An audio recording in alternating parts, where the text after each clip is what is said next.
Salut les ludos, ça fait super plaisir de vous retrouver après un glitch temporel d'1 an, même si je suis toujours dans les temps pour Noël, c'est juste pas le même Noël que dans les autres vidéos, ça c'est un détail. Après les vidéos sur les no-games, les casuals et les regulars, on va aujourd'hui s'adresser aux gens qui préfèrent l'intimité des parties à deux, les duos. Donc aujourd'hui on ne va pas se préoccuper du niveau de joueur que vous êtes, mais plutôt se focaliser sur le plaisir du tête-à-tête. Alors même si la plupart des jeux de société peuvent se jouer à deux, on va ici se focaliser sur les jeux qui n'acceptent que ce format. Et même parmi ces jeux, on verra qu'on peut accepter un peu plus de gens autour de la table, par exemple en formant des équipes, mais c'est pour ce format duo qu'ils ont été conçus. Jouer à deux, c'est un bon moyen de sceller son couple, ou de le faire imploser suivant le type de jeu, de passer son dimanche après-midi avec mamie, ou de se tirer la bourre avec son meilleur pote. Et on va aller explorer 15 pépites de ma ludothèque consacrées au duo. Je vous présenterai ensuite les autres classiques du genre qui existent sur le marché pour ouvrir vos chakras, et comme d'habitude, on fera un focus tout particulier sur les nouveautés. D'ailleurs, même si mon absence est principalement due à une flemme magistrale, elle tombe plutôt bien parce que l'année 2025 est déjà reconnue comme l'année des jeux à deux. Allez, c'est parti.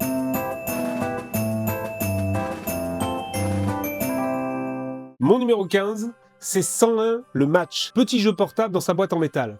Dans 101 le match, le but va être de réaliser une grille de 5 par 5 avec des tuiles comprenant un nombre de 1 à 10 décliné en 5 couleurs et en formant des combinaisons type poker sur chaque ligne et chaque colonne. À son tour, le joueur actif va devoir piocher une tuile sur le plateau central et la poser dans son tableau en construction de manière adjacente aux autres tuiles déjà posées. Mais le choix de la tuile n'est pas complètement laissé au hasard. Sur le dos des tuiles, visibles par les deux joueurs, se trouvent 5 nombres et 2 couleurs, parmi lesquels le combo nombre-couleur représenté sur la tuile, afin de vous donner des indices permettant de sélectionner la tuile à tirer. Une fois les tableaux complétés, on va comparer les combinaisons de chaque ligne de chaque colonne entre les deux joueurs, la combinaison la plus forte rapportant des points à son propriétaire. Le joueur ayant totalisé le plus de points sur son tableau est déclaré vainqueur. On est sur un jeu hyper facile à sortir entre la bûche et le digestif, et qui contient tous les dilemmes caractéristiques de ces jeux de construction de tableau, où vous attendez the tuile pendant toute la partie, et que vous ragez parce que votre adversaire vient de la piocher devant vous. Rigolo, mais quand même prise de tête.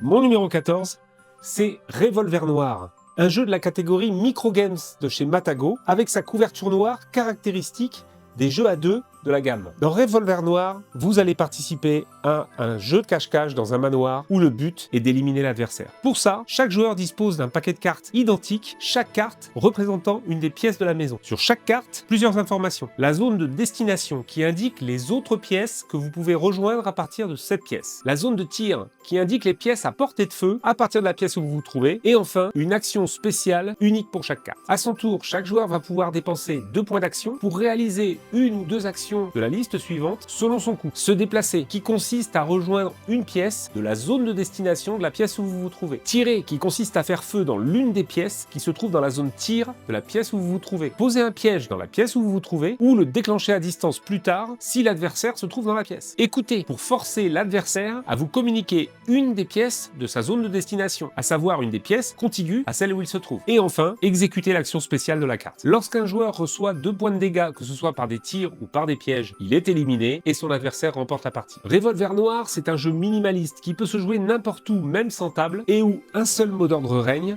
la tension. Vous allez vouloir enchaîner les parties par pure vengeance, mais attention au risque de virer votre relation au noir. Mon numéro 13, c'est Lorcana. Alors, on n'est pas sur le packaging original, c'est juste un reconditionnement que je me suis acheté pour pouvoir accueillir toutes les cartes.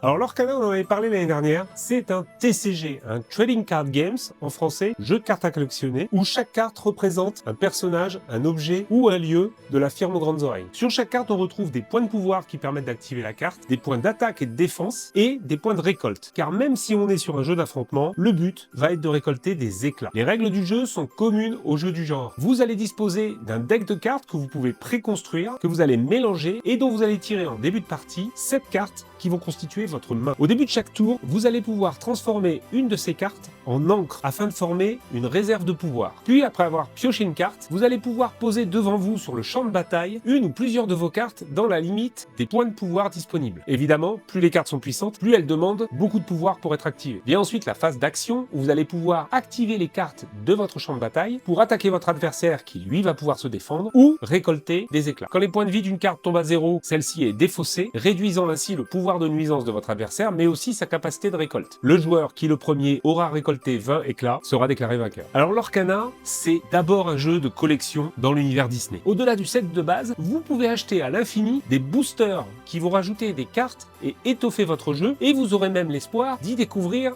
des cartes légendaires, comme celle-ci, un peu foil. Mais c'est aussi un jeu d'affrontement très tactique qui commence dès la construction de son deck. Le chapitre 10 de l'Orcana va sortir, chaque chapitre apportant des nouvelles références aux films iconiques de Disney, mais aussi des nouvelles règles. Malgré son look enfantin, c'est un jeu qui n'a rien à envier à son ancêtre Magic. Et là, je sais que je viens de me faire un paquet d'ennemis. Mon numéro 12, c'est Focus, un jeu né de l'imagination d'Antonin Bocara, que vous avez déjà vu chanter sur ma vidéo de l'alchimie, et qui est inspiré de sa passion pour Sherlock Holmes. Focus, c'est un jeu à deux, mais c'est surtout un jeu collaboratif, où vous allez devoir faire deviner une image à votre partenaire par des associations d'idées avec d'autres images. Le plateau de jeu, c'est un carré de 4 illustrations sur 4 et une réserve de 4 cartes supplémentaires. Dans le carré central, chaque joueur identifie son image repère connue de lui seul, qu'il va devoir faire deviner à son partenaire. Pour ça, à son tour, chaque joueur va piocher une des cartes du carré central qui lui semble en association avec l'image qu'il veut faire deviner. En faisant ça, il est censé donner un très bon indice à son partenaire, mais il prend aussi le risque de piocher la carte de son partenaire, faisant perdre immédiatement la partie. Un petit exemple pour illustrer tout ça. Le premier joueur doit faire deviner le poulet. Il se dit que parmi les images, il vaut mieux qu'il enlève une carte qui fait penser aux aliments, et il va enlever donc le gruyère. Le second joueur, lui, doit faire deviner la fourchette. Il décide donc d'enlever les ciseaux, qui sont équipés de lames qui font penser au couteau, qui va avec la fourchette. Mais ceci aiguise les soupçons du premier joueur, qui aurait bien enlevé la fourchette pour rester dans le thème alimentaire, mais se dit que s'il a enlevé les ciseaux, la fourchette est peut-être un candidat. Il ne veut pas prendre le risque d'enlever la carte de son collègue, et il enlève à la place le cheval, qui est un animal, comme le poulet.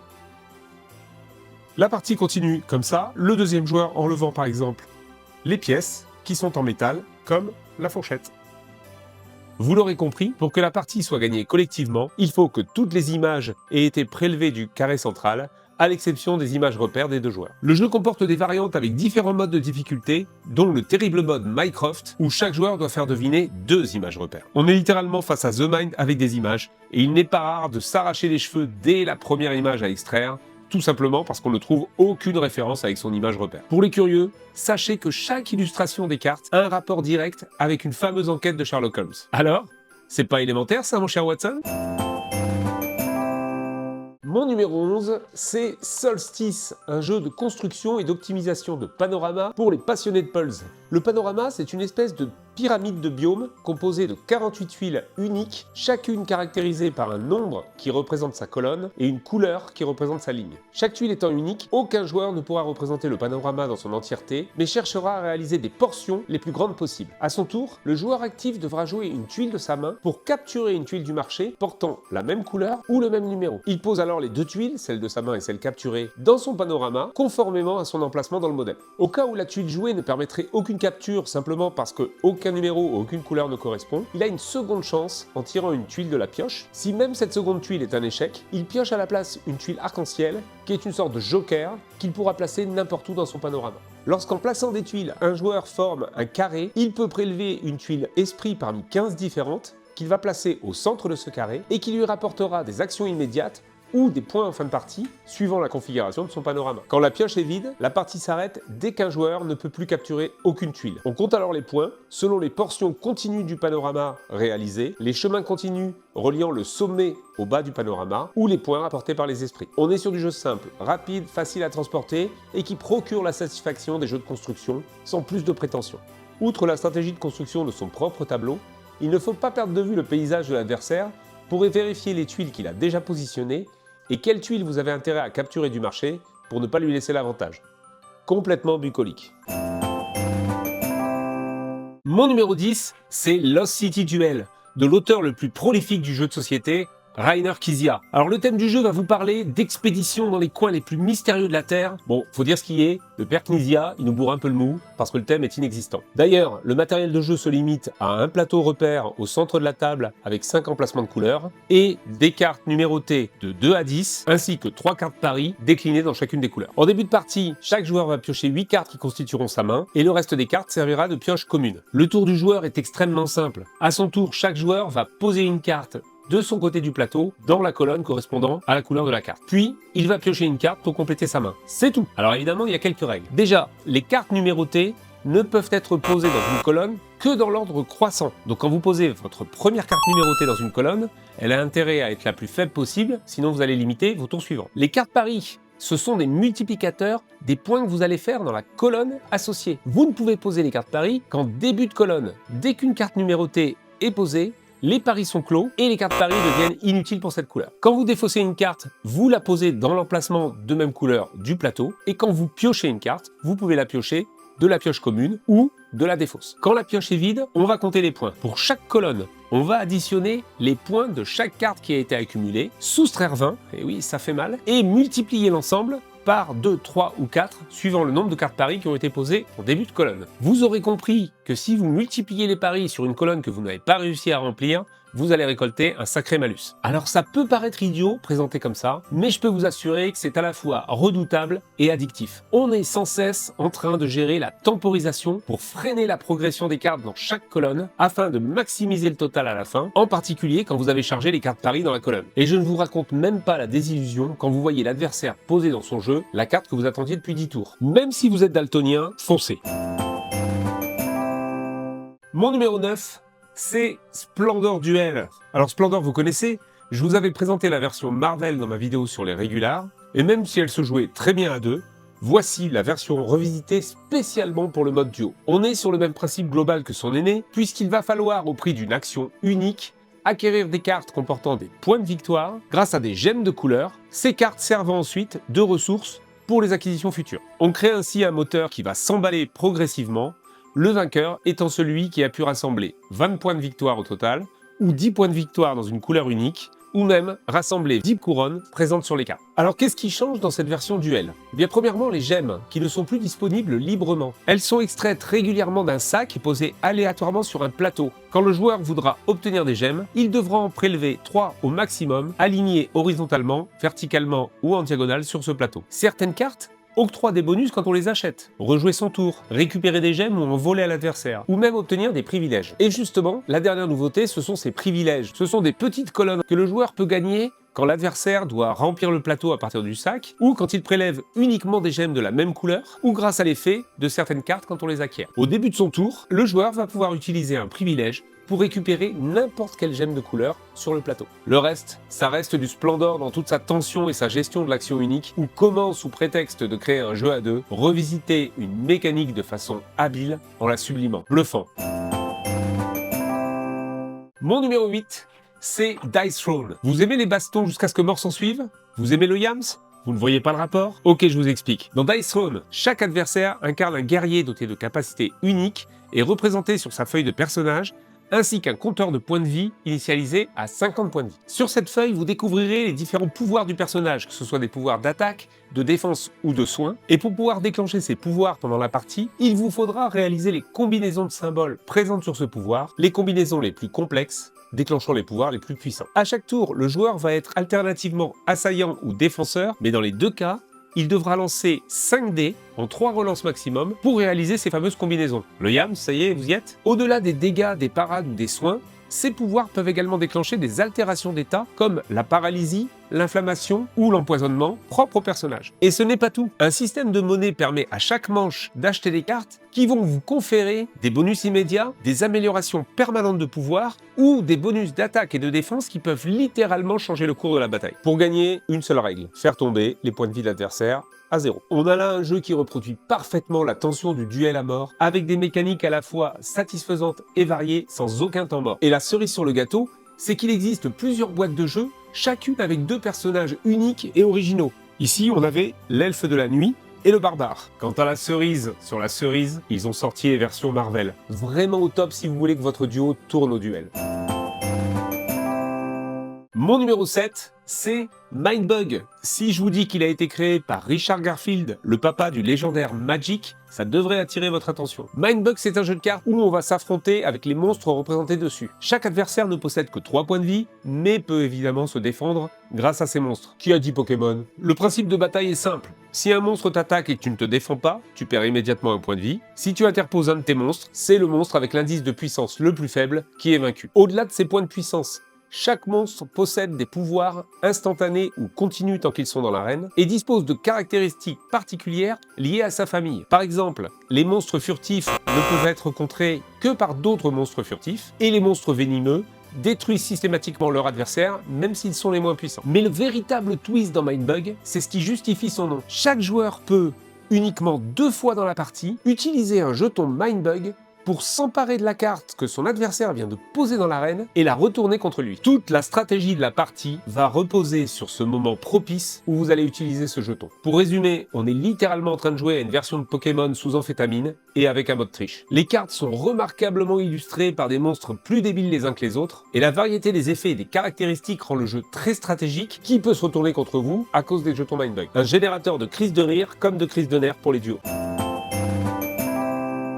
Mon numéro 6, c'est Shoten Totten, une légende du jeu à 2, où 2 clans écossais, incarnés par chacun des joueurs, vont s'affronter à coups de combinaisons de cartes. Le matériel du jeu, c'est un paquet de cartes numéroté de 1 à 9 et décliné en 6 couleurs. Au centre de la table, un chemin de 9 boards qui va constituer l'enjeu de la partie. Le joueur qui l'emportera sera celui qui a revendiqué le plus de bornes. Le tour d'un joueur se résume à poser une carte en face d'une borne de son côté du chemin et de piocher une carte pour compléter sa main. Pour revendiquer une borne, il faut réaliser une combinaison de 3 cartes plus forte que celle d'en face. Les combinaisons reprennent le principe du poker, à savoir dans leur décroissant de force, la suite de même couleur, le brelan de 3 cartes identiques, 3 cartes de même couleur mais qui ne se suivent pas, une suite de cartes de couleurs différentes et 3 cartes quelconques. Dès que 3 cartes sont posées de part et d'autre d'une borne, le joueur qui a la plus forte combinaison remporte la borne. Le jeu contient aussi une variante tactique avec des cartes spéciales qui vont rajouter des règles. Elles peuvent servir de joker, elles peuvent changer les règles d'obtention des bornes et elles peuvent aussi permettre en cours de partie d'échanger les cartes d'un emplacement à un autre, que ce soit chez vous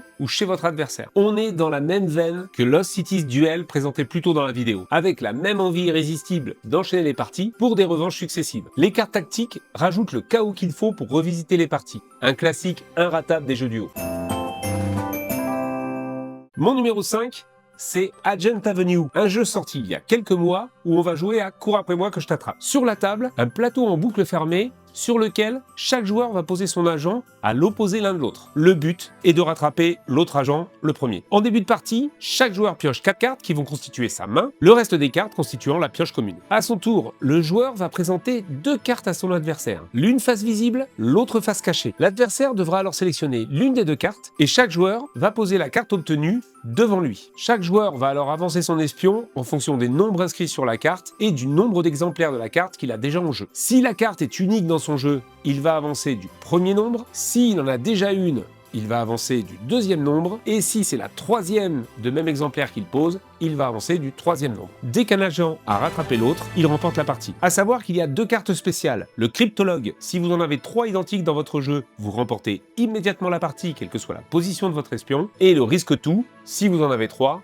vous la perdez immédiatement. Le mode avancé est disponible en retournant le plateau et en utilisant des cartes de marché noir qui vont vous donner des pouvoirs instantanés ou permanents pour booster ou retourner la partie. On est sur une mécanique inédite où le bluff a une place hyper importante. Vais-je appâter l'adversaire en lui présentant une carte face visible forte pour qu'il me laisse la carte face cachée encore plus forte, ou le contraire? Quoi que vous choisissiez, ça marchera pas à tous les coups. Dans tous les cas, mes chers duos, celui qui rattrape l'autre passe son tour de vaisselle.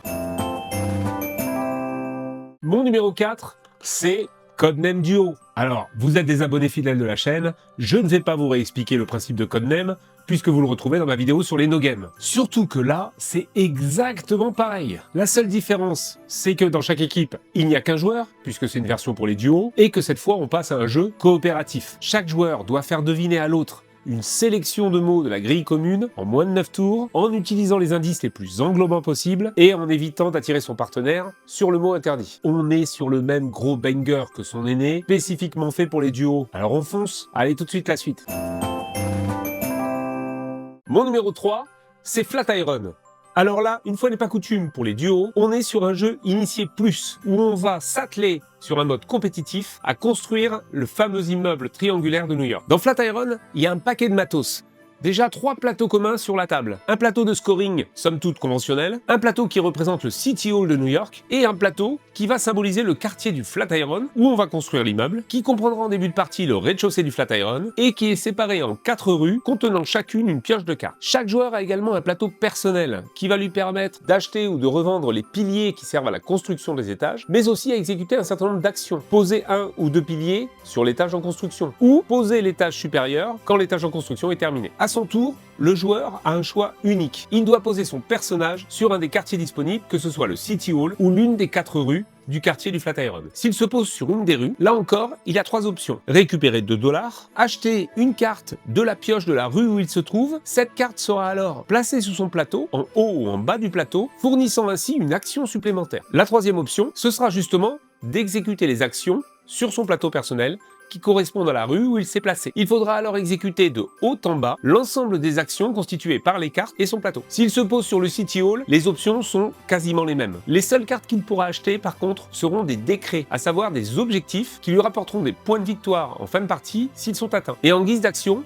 il ne pourra exécuter que l'action unique du City Hall. Le but du jeu va être de maximiser les points de victoire avant la complétude de construction de l'immeuble, symbolisé par la pose de son toit, sachant que dans Flatiron, tout est prétexte à ramasser des points de victoire. Il y a plein d'autres subtilités dans le jeu. Par exemple, lorsqu'un joueur atteint un certain palier du tableau de scoring, il va gagner un petit journal qui lui donne un bonus qu'il pourra exécuter à tout moment dans la partie. L'autre twist, c'est que lorsqu'on pose un nouvel étage du Flatiron, celui-ci vient avec une règle additionnelle qui va s'appliquer dans la partie, le temps de construction de l'étage. Flatiron est un jeu pour les duos en quête de challenge intellectuel, parce que la prise de tête est magnifiquement orchestrée. On passe son temps à courir après l'argent, quitte à parfois se priver d'une action, et évidemment, la mécanique de construction du building est très satisfaisante. Un jeu à réserver aux duos exigeants. Mon numéro 2, c'est Zenith. Vous êtes face au banger de l'année en matière de jeux duo. Et même si la boîte propose un mode 4 joueurs, ça reste un duel de 2 équipes de 2. Dans Zenith, on va s'affronter sur le principe du tir à la corde. Le but va être de ramener les planètes du plateau dans sa zone en les déplaçant grâce à des effets de cartes ou des bonus. Le vainqueur sera celui qui aura réussi à récupérer soit 3 planètes de même couleur, soit 4 planètes de couleurs différentes, soit 5 planètes quelconques. Le matériel, un plateau central comportant 5 planètes de couleurs et un paquet de cartes déclinées dans les mêmes couleurs. Et en début de partie, chaque joueur va recevoir 4 cartes qui constitueront sa main, de l'argent et des minerais. À son tour, le joueur va devoir activer une des cartes de sa main, soit en activant son effet contre de l'argent, soit en la défaussant. Chaque effet de carte va vous permettre de déplacer une planète dans votre direction, mais va aussi comporter des effets supplémentaires pour vous ou contre votre adversaire. Plus la carte est chère, plus son effet est puissant, mais plus vous en posez dans une couleur, moins les suivantes coûteront cher. Si vous choisissez de défausser votre carte, soit vous pouvez récupérer des ressources supplémentaires, soit augmenter la taille de votre main au-delà de 4, soit faire progresser vos technologies sur un plateau spécial, une sorte d'arbre de technologie. Et quand vous activez une nouvelle technologie, vous activez aussi tous les bonus des niveaux inférieurs, déclenchant ainsi des combos dévastateurs sur l'attraction des planètes. Dès qu'une planète arrive dans votre zone de récupération en bas du plateau, vous la récupérez et elle est régénérée sur le plateau. Ce qui frappe d'abord dans Zenith, c'est l'édition. Les illustrations sont canon et l'iconographie est hyper claire. Quant à la partie, c'est un mélange de fun, de stratégie et de tension, tout ça à cause de l'action unique. Alors par contre, la thématique spatiale est anecdotique. Mais bon, on s'en fout, non, les duos? Et enfin, mon numéro 1, et longtemps le numéro 1 des jeux à 2 dans la galaxie ludique, c'est Seven Wonders Duel, une énième déclinaison de la puissante licence Seven Wonders. Mais cette fois-ci, dédiée au duo. Je vous ai parlé de ses cousins dans les vidéos casual et régulières. Commençons justement par parler des spécificités de cette version pour duo. Le jeu se joue en 3 manches appelées âges, et pour chaque âge, un paquet de cartes dédiées et une disposition particulière des cartes sur la table. Dans chacune des dispositions, les cartes sont posées dans des rangées alternativement face visible et face cachée, et les cartes inférieures recouvrent partiellement les cartes de la rangée supérieure. De fait, une carte n'est accessible que si elle n'est recouverte par aucune carte de la rangée inférieure. Et c'est justement ce qui fait le sel du jeu, puisqu'à son tour, le joueur devra piocher une carte unique parmi les cartes accessibles, sachant qu'en piochant une carte, il va potentiellement rendre accessible des cartes à son adversaire bien plus avantageuses. Le reste, c'est du Seven Wonders tout cru. La carte qui a été piochée va pouvoir être soit défaussée contre de l'argent, soit être utilisée comme bâtiment en payant son coût d'activation, soit être utilisé pour construire une merveille en payant le coût d'activation de la merveille. Les bâtiments sont de plusieurs types suivant leur couleur. Certains permettent de produire des ressources qui vont elles-mêmes permettre d'activer d'autres bâtiments, d'autres fournissent des points de victoire, les vertes fournissent des symboles scientifiques dont les combinaisons vont permettre de récupérer des bonus activables pendant la partie, et les rouges fourniront de la force militaire qui permettra de progresser sur le plateau spécifique de bataille. Lors du troisième âge, apparaissent des cartes violettes, les cartes guildes, qui sont autant de boosts de points de victoire en fin de partie par rapport à la configuration de votre cité et de vos merveilles. Le joueur qui l'emporte sera celui qui aura accumulé le maximum de points de victoire à la fin des 3 âges, mais il existe 2 conditions spéciales pour l'emporter avant la fin. La première, c'est d'atteindre l'extrémité adverse de la piste militaire sur laquelle vous allez vous battre avec votre adversaire dans un mode de tir à la corde. Et la deuxième, c'est de cumuler 6 symboles scientifiques différents. L'avantage avec Seven Wonders, c'est que chaque version fait mouche, et celle-ci, réservée pour les duos, ne fait pas exception. Si vous êtes un habitué, vous allez adorer la revisite dédiée au face-à-face. Et si c'est une découverte, alors j'envie votre duo. District Noir, un jeu de cartes malin et hyper tendu qui nous vient du Japon et qui se joue en 4 manches. La victoire s'obtient grâce au point des cartes de son jeu. Mais pour les obtenir, il faudra posséder la majorité de la couleur correspondante. Pendant une manche, les joueurs vont alternativement poser des cartes de leur main dans une rivière commune jusqu'à épuiser leurs mains. Mais à un moment, il faudra décider une seule fois par manche et par joueur de récupérer les 5 dernières cartes posées pour les valider dans son jeu. Parmi ces cartes, des cartes de bonus et de malus qui impacteront votre score, ainsi que 3 cartes bâtiments qui donne la victoire instantanée à celui qui les possède. Simple à expliquer, rapide à jouer, très stratégique puisqu'il faudra à la fois lire dans le jeu de l'adversaire et bluffer pour cacher ses intentions. Une vraie sensation de duel. Jekyll vs Hyde, dans le même genre de format de jeu de cartes au service d'une partie rapide. Chaque adversaire va incarner l'une des 2 personnalités du personnage du roman. Mr. Hyde va tenter de prendre son autonomie en progressant sur une piste jusqu'à son extrémité, et Jekyll va tenter de l'en empêcher. Le jeu se joue en 3 manches sous forme d'un jeu de pli presque conventionnel. Si les nombres l'emportent à la même couleur, en cas de couleurs différentes jouées, c'est l'ordre des couleurs spécifiquement déterminées dans la manche qui tranche. Des cartes potions permettent également de remplacer n'importe quelle couleur et de déclencher des pouvoirs secrets. À la fin de la manche, le pion de Hyde progresse du nombre de cases correspondant à la différence du nombre de plis réalisés. Si Hyde arrive au bout de la piste à la fin des 4 manches, c'est lui qui l'emporte. Sinon, c'est Jekyll qui gagne. En un mot, si vous jouez Hyde, vous allez privilégier la victoire écrasante d'un des 2 joueurs pour maximiser l'écart de pli. Si vous jouez Jekyll, vous avez intérêt à équilibrer la partie, cette dissymétrie faisant le sel du jeu. De quoi devenir schizophrène. On change de registre avec Patchwork. Si je vous dis que le but du jeu, c'est de coudre une couverture à partir de patchwork de tissu, vous risquez de changer de chaîne. Eh bien, vous auriez tort, car le jeu est bien plus passionnant que ça. Les joueurs ont effectivement le but de remplir leur plateau de 9 cases sur 9, représentant la couverture, avec des polyomino, qui sont autant de pièces de tissu disposées en cercle. Chaque pièce obtenue se paye en bouton, qui est la monnaie du jeu. Cette pièce va alors être placée sur la couverture, adjacent aux autres pièces, et va permettre de progresser sur une piste de scoring. Certaines pièces de tissu comportent également des boutons. Lorsque sur la piste de scoring, un joueur passe certains paliers, il récupère autant de boutons que représentés sur sa couverture pour enflouer ses caisses. Quand un joueur arrive à la fin de la piste, il calcule son score, correspondant au bouton de sa couverture, duquel il déduit les cases non remplies. Entre la satisfaction de construction à base de polyomino et celle de shipper la pièce idéale à son adversaire, il n'a jamais fait aussi bon coudre en duo. Le Seigneur des Anneaux, duel pour la Terre du Milieu. C'est l'enfant à peine caché du banger Seven Wonders Duel, présenté en top 1 de cette vidéo, et de J.R.R. Tolkien. On garde la même recette que son aîné, mais rethématisée pour les fans de l'univers des Hobbits, grâce à de magnifiques plateaux de jeu. Chaque joueur, l'un jouant les forces de Sauron, l'autre la communauté, va tirer une carte accessible d'une disposition unique pour chacun des âges, qu'il peut soit défausser contre de l'argent, soit inclure dans son jeu. Les cartes qui rapportaient des ressources fournissent maintenant des compétences, les merveilles deviennent des hauts faits, les anciens bonus scientifiques sont des alliances avec les peuples de la Terre du Milieu, et les autres effets de cartes permettent de progresser sur les 2 plateaux spécifiques. Le plateau de bataille qui va permettre de prendre le contrôle des territoires, et le plateau de course sur lequel Sam et Frodon doivent progresser pour détruire l'anneau unique avant d'être attrapés par les Nazgûl. Ces plateaux fournissent également les conditions de victoire en cas de réussite des objectifs associés. Si vous êtes fan du Seigneur des Anneaux, alors il n'y a pas photo compte tenu du succès du jeu originel.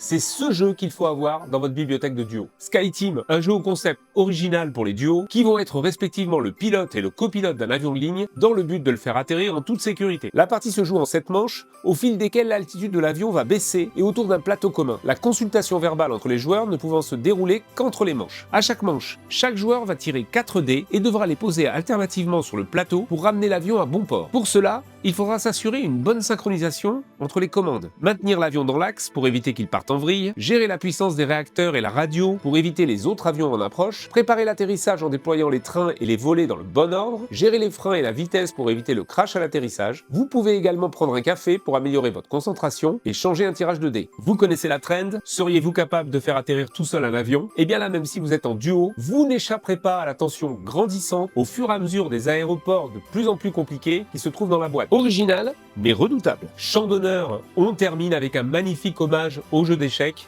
en plus ludique et en moins austère. Vous allez partir à la conquête de lieux stratégiques sur le plateau, à la tête de votre armée composée de troupes aux compétences spécifiques. Au début de la partie, chaque joueur va constituer son armée unique avec 4 types d'unités, draftées parmi 16, chacune ayant une tactique particulière. Puis les tours vont s'enchaîner sur un principe de backbuilding. Les jetons de vos unités sont rangés dans un sac dont vous allez pouvoir en extraire 3 à chaque tour. Vous pourrez alors au choix en placer sur le plateau ou les défausser de 2 manières différentes. Si vous défaussez face cachée, vous recruterez une nouvelle unité pour votre sac ou reprendrez l'initiative. Si vous les défaussez face visible, vous pourrez déplacer l'unité correspondante du plateau, attaquer les autres unités ou enclencher sa tactique spéciale, le vainqueur étant celui qui s'emparera le premier de 6 lieux. On est sur un classique de jeu pour duo qui mêle habilement la stratégie de combat et le hasard de ce que vous piocherez dans votre sac. Et la tension est à son comble pour déterminer qui succombera au champ d'honneur. Tag Team, un jeu de combat à mort où chaque joueur va incarner un personnage doté de pouvoirs uniques. Je vous ai parlé d'Ice Throne plus tôt dans la vidéo, mais là on monte un level en termes de sensations et de stratégie. Et on va se rapprocher de Street Fighter. Tout d'abord, chaque joueur va choisir 2 personnages parmi les 12 que contient la boîte. Chaque combattant est unique en matière de lore et de règles de combat, ce qui crée un maximum de combinaisons asymétriques de parties. Chaque combattant dispose également d'une feuille de personnage comprenant une jauge de vie et une jauge de puissance, gérée par des règles spécifiques et un paquet de cartes d'action dédiées. Le jeu se joue sur un principe de deck building. À chaque tour, on va ajouter une nouvelle carte au deck de combat, affectant l'un ou l'autre personnage, en l'insérant sans en changer l'ordre. Puis les tours de combat vont s'exécuter alternativement entre les joueurs, en activant chaque carte dans l'ordre de son deck, créant des situations d'attaque, de défense ou de montée en puissance, jusqu'à des climax pour certains personnages. Attention, on est loin du Yams de Dice Throne. On est sur des combats hyper dynamiques en recherche du combo de cartes dévastateur. Ready to fight. Duel pour Cardia, un jeu d'affrontement en duo à base de cartes, mais qui n'est ni un jeu de pli, ni un jeu de collection, et qui dispose d'une mécanique complètement originale, basée sur l'effet temporel. Dans Cardia, chaque joueur va démarrer avec le même paquet de cartes, numéroté de 1 à 16, chaque carte étant unique et disposant d'un pouvoir spécifique à effet instantané ou permanent. À chaque tour, chaque joueur va simultanément choisir une carte de son jeu et la révéler en face de celle de son adversaire, dans une rivière commune. La carte de plus forte puissance remporte un jeton de victoire, mais en contrepartie, la carte de plus faible puissance a le droit d'exécuter son action spéciale, qui peut tout remettre en cause. À la fois l'issue de l'affrontement en cours, mais celui des tours précédents, où les jetons de victoire peuvent être annulés, voire changés de main. Le premier joueur qui cumule 5 jetons de victoire sur ses cartes remporte la partie. 2 sets de cartes sont disponibles dans la boîte pour des parties encore plus variées. Cardia est un jeu étonnant par son principe qui peut renverser les victoires les plus prévisibles au dernier moment. Et chaque partie se gagne avec des stratégies complètement différentes, suivant l'ordre des cartes posées. Autant dire que vous ne risquez pas de vous contenter d'une partie. Le Gwent. Si vous avez joué au jeu vidéo The Witcher 3, vous avez adoré ou détesté interrompre l'action tonitruante par des pauses dans des tavernes où l'on vous proposait de jouer à ce jeu. Dans tous les cas, vous pouvez le découvrir ou le redécouvrir dans le jeu de société qui en est tiré fidèlement. Au début de la partie, chaque joueur va choisir une faction parmi les 5 disponibles et son paquet de 85 cartes illustré avec les personnages de The Witcher, parmi lesquels il va falloir construire un deck. Pas de panique, pour les premières parties, des decks préconstruits font parfaitement le job. De ce deck, vous devrez tirer 10 cartes qui devront couvrir la totalité de la partie, qui se joue en 2 manches gagnantes. Les joueurs vont alors poser alternativement des cartes sur le plateau, divisées en portées des troupes, jusqu'à décider de passer. Lorsque les 2 joueurs passent, on compare les points de force des 2 camps, et le plus élevé remporte la manche. Les cartes ont toutes des effets spéciaux, certains étant la seule manière de repiocher des cartes du deck, et les cartes météo permettent d'affecter toute une ligne de front en l'affaiblissant ou la renforçant. Personnellement, j'ai adoré jouer à The Witcher 3 et aux parties de Gwent dans le jeu. C'est donc sans hésiter que je l'ai commandé au Père Noël. La tension est principalement générée par vos seules 10 cartes que vous allez devoir faire durer pendant toute la partie, conditionnant ainsi vos décisions de passer. Que vous soyez gamer ou pas, lancez-vous dans l'aventure. La bataille de Hoth. Les wargames vous ont toujours tenté pour leurs figurines et leur aspect tactique, mais vous les trouvez trop longs et trop compliqués. Si en plus vous êtes fan de Star Wars et en particulier de l'Empire contre-attaque, vous allez pouvoir vous lancer. Après avoir choisi votre camp parmi l'Empire ou les rebelles, vous allez choisir un scénario proposant une mise en place spécifique et des objectifs dédiés à atteindre pour remporter la victoire. À chaque tour, le joueur va exécuter une de ses cartes commandement pour déplacer les unités de la section spécifiée sur le plateau, ou attaquer l'ennemi. Les combats se déroulent via un jet de dés dont le nombre dépend de l'unité attaquante et de la distance à la cible. Et ils devront tenir compte du relief du terrain, puisque seule une unité adverse à portée visible peut être attaquée. Dès qu'un joueur remporte le nombre de médailles requises par le scénario, qui sont autant d'objectifs particuliers, il l'emporte. 18 scénarios aux objectifs variés, des figurines splendides qui représentent les troupes iconiques de l'univers de Star Wars, des mécaniques de jeu variées qui passent des dés aux cartes. Si vous passez à côté de ce bijou rethématisé à partir du célèbre jeu Mémoire 44, alors... que la force soit avec vous. Pour finir, Toy Battle. Il y a de grandes chances qu'on en entende parler pendant les As d'or, tellement il a matrixé la fin d'année en matière de jeux pour duo. Si on voulait le résumer sans lui rendre totalement hommage, on pourrait le comparer à Clash Royale sur téléphone. Toy Battle est un jeu de conquête de territoire sur un plateau commun qui propose deux conditions de victoire.